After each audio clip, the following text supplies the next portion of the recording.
मंडळी 23 मार्च 2025 रोजी यूट्यूब या प्लॅटफॉर्मवर एक व्हिडिओ रिलीज होतो आणि एक झुंड येते आणि तो व्हिडिओ ज्या ठिकाणी शूट झालाय त्या हेबिटेट स्टुडिओची तोडफोड करते.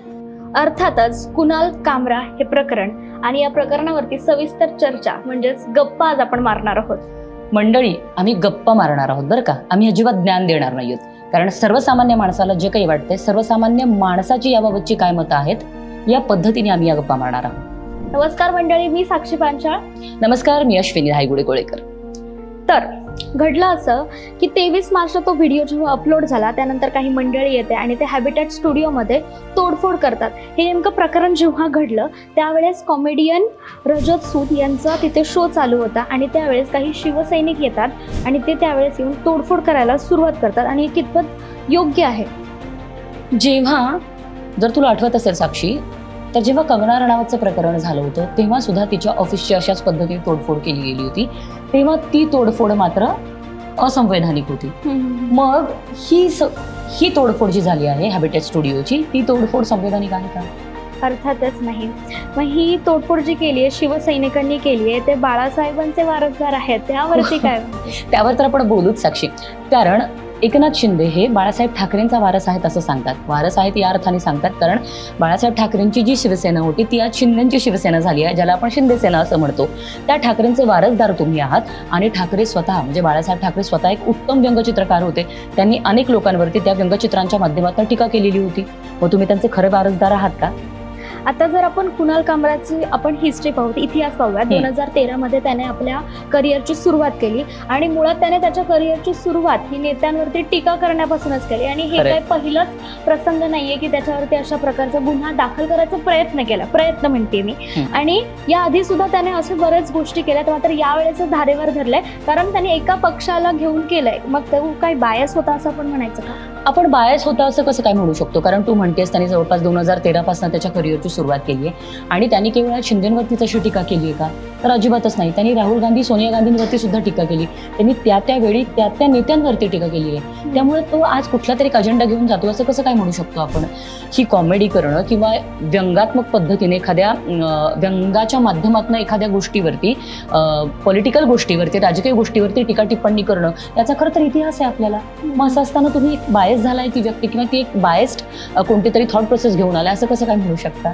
आता इतिहास हा जो तुम्ही शब्द म्हटला, व्यंग जेव्हा करतात म्हणजे कॉमेडी जेव्हा होते ती लोक त्या पॉइंट पर्यंत ऍक्सेप्ट करतात जोपर्यंत ती एका फिक्शनल कॅरेक्टरवरती असते किंवा कोणत्या तरी साधारण गोष्ट होतं. मात्र जेव्हा रिअल लाईफ बेस्ड कॉमेडी होते तेव्हा ते काहीतरी वेगळंच वळण घेतं आणि तेच या वेळेस घडलं. म्हणजे आपल्याला मुंगे आणि हत्तीवरती विनोद केलेले चालतात, पण खऱ्याखुरी आजूबाजूला घडणाऱ्या घटनांवरती, त्या पात्रांवरती जर विनोद केला, व्यंग केलं तर मात्र ते आपल्याला झेपत नाही.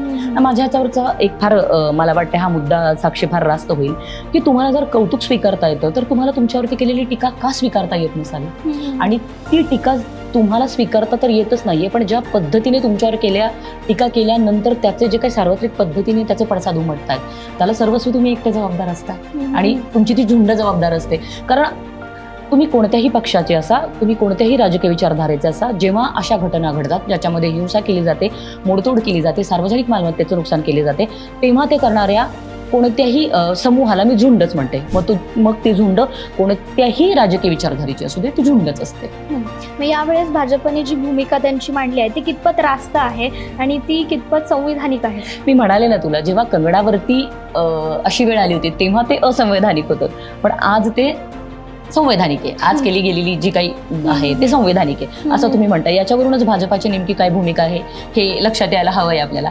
खरं तर मी असं म्हणेन बरं का साक्षी, याच्यामध्ये भाजपाचा खरं तर सुंठी वाजून खोकला गेलाय. मार्क माय वर्ड्स. आणि अश्विनी मॅडम, यामध्ये आता आपण जर बघायला गेलं तर चूक कोणाची? कारण व्हायलन्स म्हणजे हिंसा जी आहे ती आपल्या संविधानामध्ये कोणत्याही प्रकारे अयोग्यच आहे. आणि जर आपण म्हणतोय की तो अनबायस्ड आहे किंवा बायस आहे ते पण चुकीचं आहे. मग यावरती काय म्हणतो? मला काय वाटतं माहिती का साक्षी, की बघ कुणालचं हे जे प्रकरण झालं ना, आज मी थोडंसं अलीकडे येऊन बोलेल थोडंसं.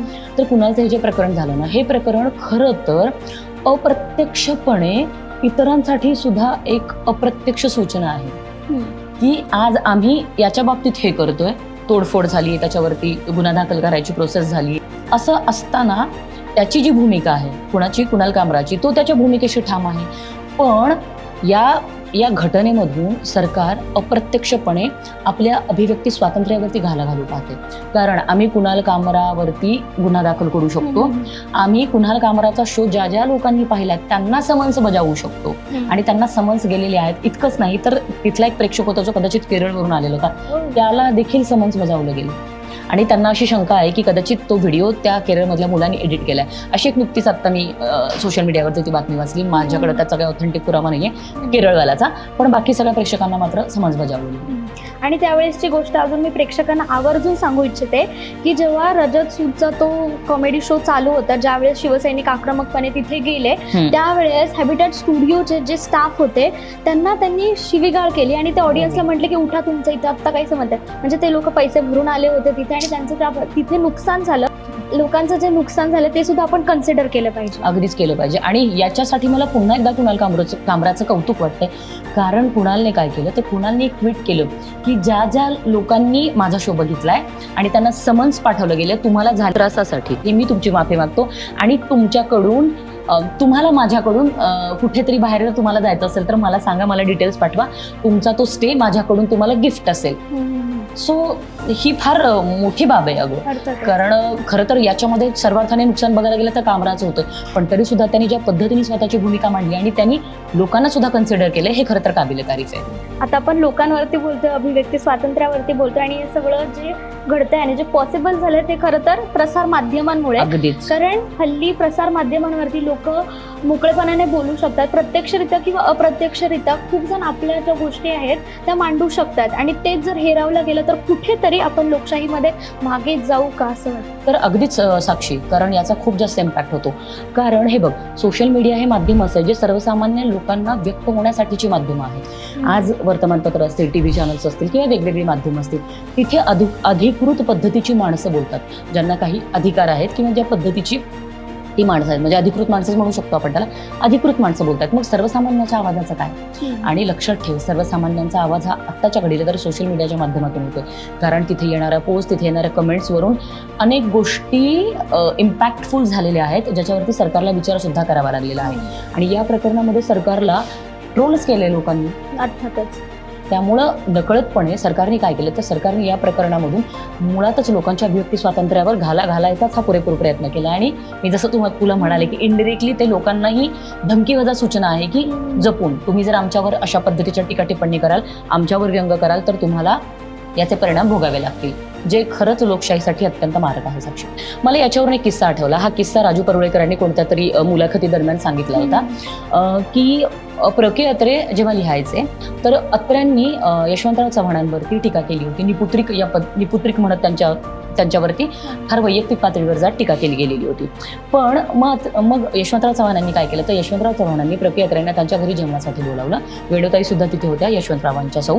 आणि मग त्यांना जेवण खावण झालं आणि जेव्हा निघायची वेळ आली तेव्हा यशवंतरावांनी अत्रेंना सांगितलं की अत्रे, एका आंदोलनादरम्यान माझी बायको वेणू गरोदर होती आणि तेव्हा तिला धक्काबुक्की केली गेली, ती पडली आणि त्याच्यामध्ये आमचं बाळ तर गेलंच, पण त्याचा परिणाम तिच्या गर्भाच्या पिशवीवरती झाला आणि ज्याच्यामुळे त्याच्यानंतर ती कधी आई होऊ शकणार नाही. हा तिच्यासाठीचा अत्यंत हळवा आणि नाजूक विषय होता आणि तुम्ही त्यावरच बोललात.